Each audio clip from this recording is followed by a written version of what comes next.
Hello students, in today's class we are going to discuss about the abnormal constituents of urine. तो आज की class में हम बात करेंगे abnormal constituents of urine के बारे में.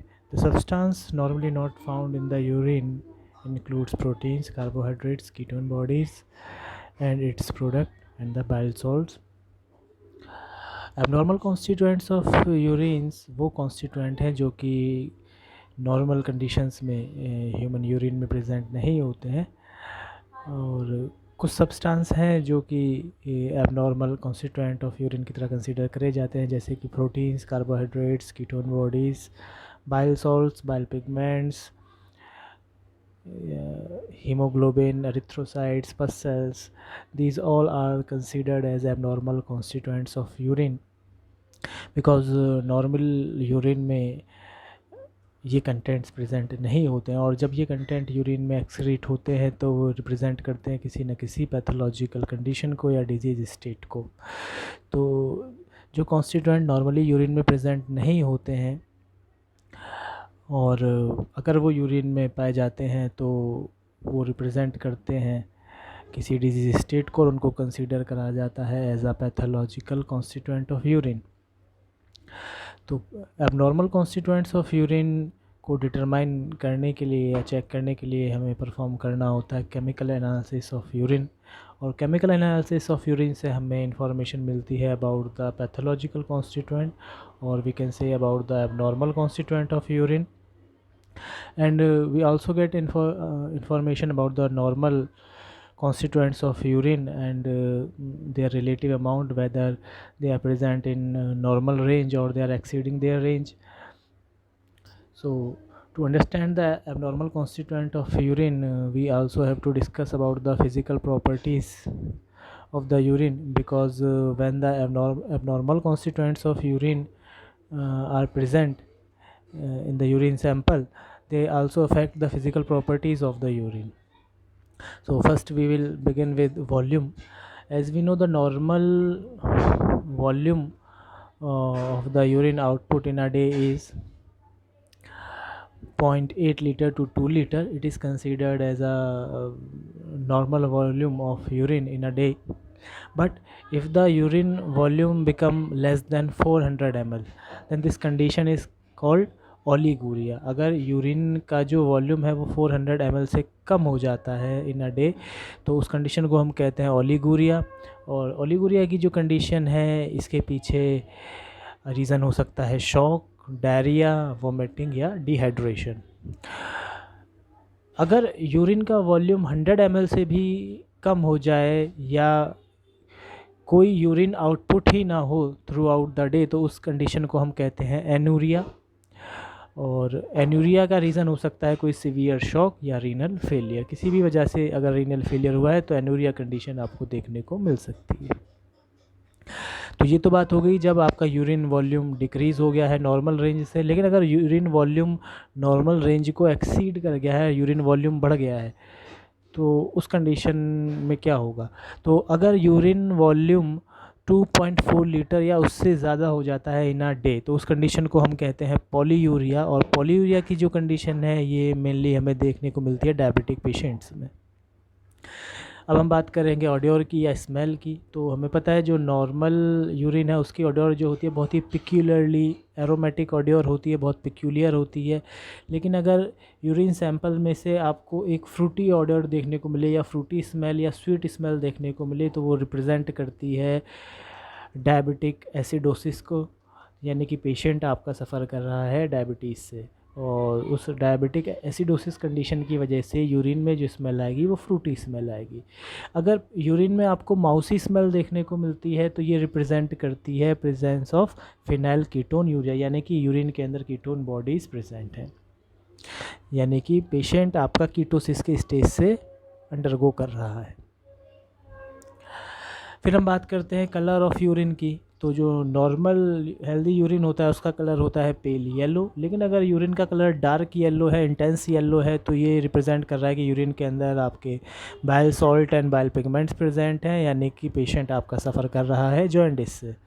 तो यूरिन का कलर जो हो जाएगा वो हो जाएगा डार्क येलो। लेकिन अगर यूरिन कलर आपका रेड है तो ये रिप्रेजेंट कर रहा है कि यूरिन में हमारे आरबीसीज प्रेजेंट हैं, और इस कंडीशन को हम कहते हैं हीमेटूरिया, और ये रिप्रेजेंट करता है नेफ्राइटिस को या डैमेज इन किडनी को। फिर हम बात करते हैं अपीयरेंस ऑफ यूरिन की। तो जो नॉर्मल यूरिन होता है उसका अपीयरेंस क्लियर होता है, उसमें कोई टर्बिडिटी नहीं होती है, उसको हम नॉर्मल कंसिडर करते हैं। लेकिन अगर यूरिन का अपीयरेंस टर्बिड है तो ये रिप्रेजेंट करता है कि यूरिन के अंदर पस सेल्स प्रेजेंट हैं, और यानी कि हमारे बॉडी में इन्फेक्शन प्रेजेंट है। फिर हम बात करते हैं पीएच की। तो जो नॉर्मल यूरिन है उसका पीएच वेरी करता है, पीएच 5 से 8 के बीच में, डिपेंड करेगा आपकी डेली एक्टिविटी और आपकी डाइट पर इन जनरल हम एवरेजली कंसीडर करते हैं यूरिन के पीएच को क्लोज टू 6।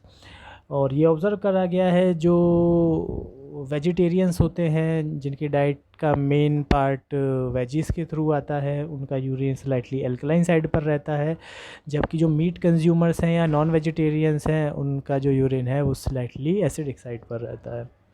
अब हम बात करते हैं स्पेसिफिक ग्रेविटी की। तो जो नॉर्मल यूरिन की स्पेसिफिक ग्रेविटी होती है वो होती है 1.012 से 1.025 तक, और ये डिपेंड करेगी यूरिन के टोटल सॉलिड कंटेंट पर। अगर किसी कंडीशन में यूरिन का सॉलिड कंटेंट बढ़ रहा है तो उसकी स्पेसिफिक ग्रेविटी भी इंक्रीज़ हो जाएगी, और ये कंडीशन हमें देखने को मिलती है डायबिटिक पेशेंट्स में। अगर किसी कंडीशन की वजह से यूरिन का डाइल्यूशन हो रहा है तो स्पेसिफिक ग्रेविटी डिक्रीज़ हो जाती है। अब हम बात करते हैं डिफरेंट कंडीशंस की जहाँ पर एबनॉर्मल कॉन्स्टिट्यूएंट्स हमारे यूरिन में प्रेजेंट होते हैं। तो उसमें फर्स्ट कंडीशन है जहाँ पर यूरिन के अंदर अगर कार्बोहाइड्रेट प्रेजेंट होते हैं या ग्लूकोज प्रेजेंट होता है तो उसको हम कहते हैं ग्लाइकोसूरिया। तो ग्लाइकोसूरिया क्या है? ग्लाइकोसूरिया वो कंडीशन है जहाँ पर हमारा यूरिन में ग्लूकोज प्रेजेंट होता है और ये ग्लूकोज का कंटेंट 140 मिलीग्राम पर डे से ज़्यादा होता है, तो उस कंडीशन को हम कहते हैं ग्लाइकोसूरिया। और ग्लाइकोसूरिया हमें देखने को मिलता है mainly in patients of diabetes mellitus. ये ग्लूकोज का जो कंटेंट है ये बहुत ज़्यादा भी हो सकता है, ये जा सकता है अप टू 10% ऑफ यूरिन। और इसको ग्लूकोज कंटेंट को चेक करने के लिए हम यूज़ करते हैं Benedict test. Second abnormal constituent आपके यूरिन में आ सकते हैं कीटोन बॉडीज़। अगर कीटोन बॉडीज़ आपके यूरिन में प्रेजेंट हैं तो उस कंडीशन को हम कहते हैं कीटोनूरिया। और जो कीटोन बॉडीज़ हमारे यूरिन में देखने को मिलते हैं वे यूजुअली होते हैं acetoacetic acid, beta hydroxybutyric acid and acetone. Ketone bodies अगर यूरिन में प्रेजेंट है तो हम इस कंडीशन को कहेंगे कीटोनूरिया। और कीटोनूरिया रिप्रेजेंट करता है कीटोसिस की स्टेट्स को, यानी कि हमारे बॉडी में जो है कीटोन बॉडीज़ का फॉर्मेशन ज़्यादा हो रहा है, यानी कि बॉडी के अंदर कीटोसिस की स्टेज चल रही है। फिर हम बात करते हैं जो नेक्स्ट एबनॉर्मल कॉन्स्टिट्यूएंट यूरिन में प्रेजेंट हो सकते हैं वो हो सकते हैं प्रोटीन, क्योंकि इन जनरल नॉर्मल यूरिन के अंदर जो प्रोटीन का लेवल होता है वो ऑलमोस्ट नील होता है या बहुत ही लीस्ट अमाउंट तक होता है, जो कि होता है 0 to 100 माइक्रोग्राम पर डे। तो आप देखें ये बहुत ही नेजलेबल अमाउंट है प्रोटीन का जो यूरिन में जो नॉर्मल यूरिन में आपको देखने को मिलता है। तो कुछ कंडीशंस ऐसी होती हैं जहाँ पर हमारा यूरिन के अंदर प्रोटीन भी एक्सक्रीट होने लगते हैं, और जब यूरिन के अंदर प्रोटीन एक्सक्रीट होने लगे तो उस कंडीशन को हम कहते हैं प्रोटीनूरिया।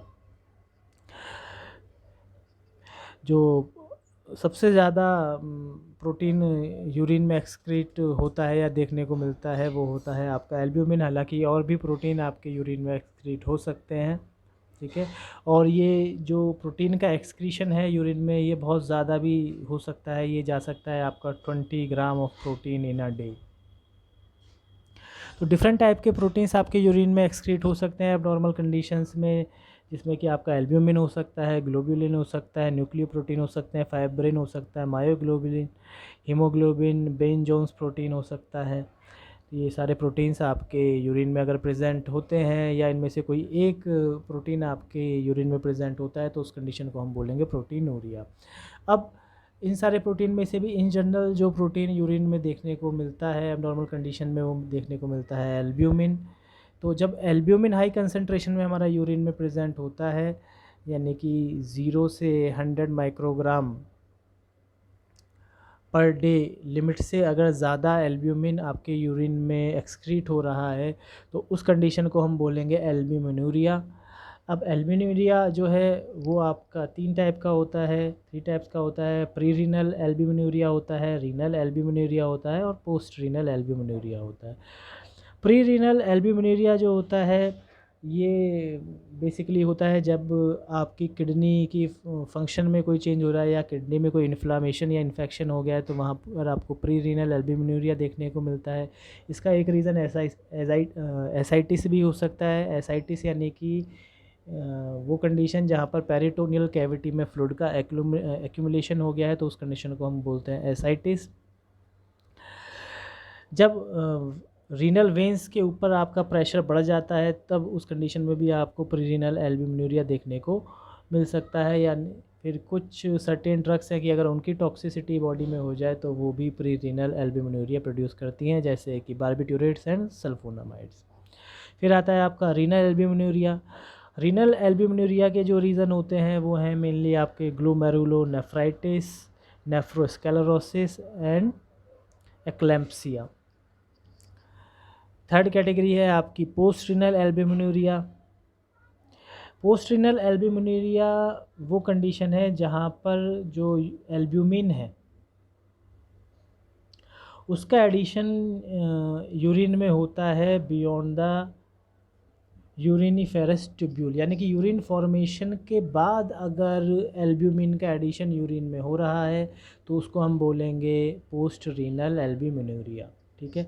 पोस्ट रीनल एल्ब्यूमिनुरिया के रीज़न होते हैं या तो आपकी किडनी में कोई इन्फ्लामेशन है या कोई डीजेनरेटिव लीज़न हो गया है या आपके ब्लैडर में कोई इंजरी है या प्रोस्टेट में कोई इन्फ्लामेशन या इंजरी है, तो उनकी वजह से आपको पोस्ट रीनल एल्ब्यूमिनुरिया देखने को मिलता है। नेक्स्ट कंपोनेंट जो एबनॉर्मली आपके यूरिन में प्रेजेंट हो सकते हैं वो हो सकते हैं अमीनो एसिड्स। और अमीनो एसिड्स जब यूरिन में प्रेजेंट होते हैं तो उस कंडीशन को हम बोलते हैं अमीनो एसिडूरिया। ठीक है। अमीनो एसिडूरिया कंडीशन का रीज़न ये होता है कि अगर हमारे प्लाज्मा में अमीनो एसिड का कंसंट्रेशन बहुत ज़्यादा है तब हमें अमीनो एसिडूरिया कंडीशन देखने को मिलती है। या अगर हमारा रीनल ट्यूब्यूलर रीएब्जॉर्प्शन का प्रोसेस अगर इम्पेयर हो गया है, रीएब्जॉर्प्शन प्रोसेस जो हमारा नेफ्रॉन में होता है वो इम्पेयर हो गया है, वो प्रॉपर फंक्शन नहीं कर रहा है, तो भी हमें अमीनो एसिडूरिया देखने को मिल सकता है। इसके और भी रीज़न्स हो सकते हैं, जिसमें आपका रीज़न हो सकता है एक फैनकोनी सिंड्रोम, जिसमें कि हमारा सेम वही रीएब्जॉर्प्शन प्रोसेस डिस्टर्ब हो जाता है किडनी में। विल्सन डिजीज़ में भी ये देखने को मिलता है, ग्लाइसिनूरिया में भी ये देखने को मिलता है। या फिर कोई मेटाबॉलिक डिसऑर्डर अगर अमीनो एसिड से रिलेटेड हो गया है या लीवर डैमेज अगर हो गया है तो उस कंडीशन में भी यूरिन के अंदर अमीनो एसिड्स की कंसंट्रेशन देखने को मिलती है, जिसको हम बोलते हैं अमीनो एसिडूरिया। इसके अलावा कुछ सर्टेन पिगमेंट्स भी कुछ सर्टेन डिजीज़ कंडीशन या पैथोलॉजिकल कंडीशंस में हमारे यूरिन में एक्सक्रीट होते हैं, आ जाते हैं। तो उसमें कुछ स्पेसिफिक कंडीशंस ऐसे हैं, जिसमें कि फ़र्स्ट वन है आपका हीमोग्लोबिनूरिया। हीमोग्लोबिनूरिया जैसे ही नाम से ही पता चल रहा है कि अगर यूरिन के अंदर हीमोग्लोबिन एक्सक्रीट होने लगे, जो कि हमारा एक ब्लड पिगमेंट है, वो अगर एक्सक्रीट होने लगता है तो उसको हम बोलते हैं हीमोग्लोबिनूरिया। और हीमोग्लोबिनूरिया के पीछे रीज़न होता है मेनली हीमोलाइसिस इंट्रा वेस्कुलरली। अगर ब्लड वेसल्स के अंदर हीमोलाइसिस बहुत ज़्यादा हो रहा है तो हमें हीमोग्लोबिनूरिया देखने को मिल सकता है। अब ये हीमोलाइसिस किसी इन्फेक्शन की वजह से भी हो सकता है या किसी ड्रग टॉक्सिसिटी की वजह से भी हो सकता है। अगर प्लाज्मा के अंदर जो हीमोग्लोबिन का लेवल है वो भी बहुत हाई हो जाता है, यानी कि वो 90 मिलीग्राम पर लीटर, जो नॉर्मल रेंज है 90 मिलीग्राम से 150 मिलीग्राम पर डेसीलीटर से ज़्यादा हो जाता है, तो भी हमें हीमोग्लोबिनूरिया देखने को मिलता है, जिसका मेन रीज़न होता है हीमोलाइसिस। वो किसी इन्फेक्शन की वजह से भी हो सकता है या फिर किसी ड्रग टॉक्सिसिटी की वजह से भी हो सकता है।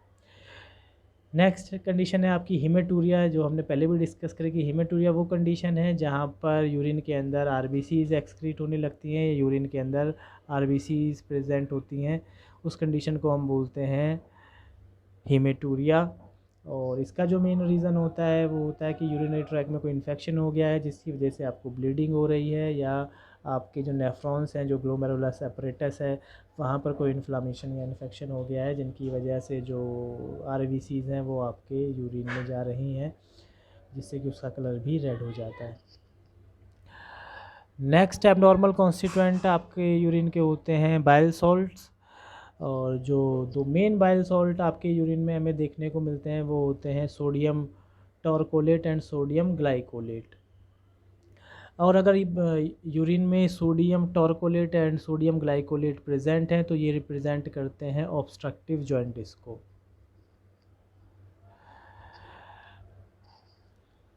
बाइल पिगमेंट्स भी हमें यूरिन में देखने को मिलते हैं कुछ सर्टेन डिजीज़ कंडीशन में, जैसे कि बिलीरूबिन। तो जब बिलीरूबिन हमारा यूरिन में प्रेजेंट होता है तो उस कंडीशन को हम बोलते हैं बिलीरूबिनूरिया, और बिलीरूबिनूरिया की कंडीशन रिप्रेजेंट करती है जॉइंटिस और हेपेटाइटिस को।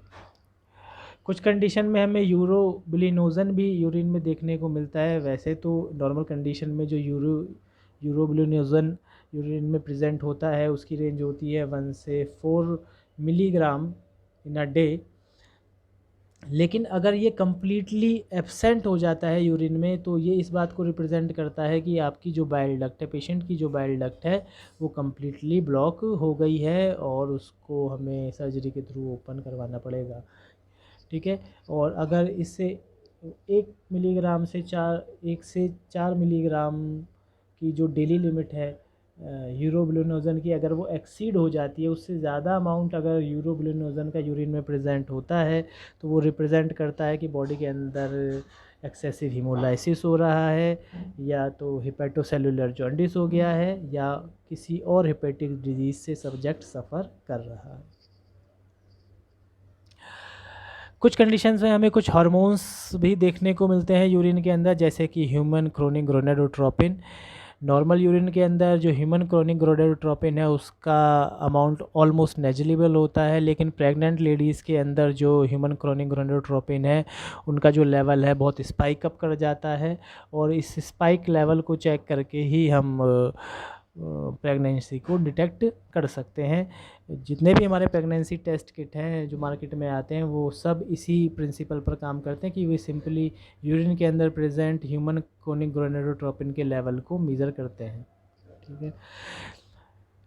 17 कीटो स्टेरॉइड्स भी आपके यूरिन में नॉर्मली प्रेजेंट होते हैं, जो उनकी एक नॉर्मल लिमिट है वो होती है 8 से 20 milligram per day in urine. लेकिन अगर ये amount less than 8 milligram per day हो जाता है तो वो रिप्रेजेंट करेगा पेशेंट के अंदर हाइपोपिट्यूटरिज्म को, हाइपोगोनाडिज्म को, एडिसन डिजीज़ को, लिवर डिजीज़ को और क्रोनिक इलनेस को। इनमें से किसी भी रीज़न की वजह से reduction in normal level of 17 keto steroid in urine हो सकता है।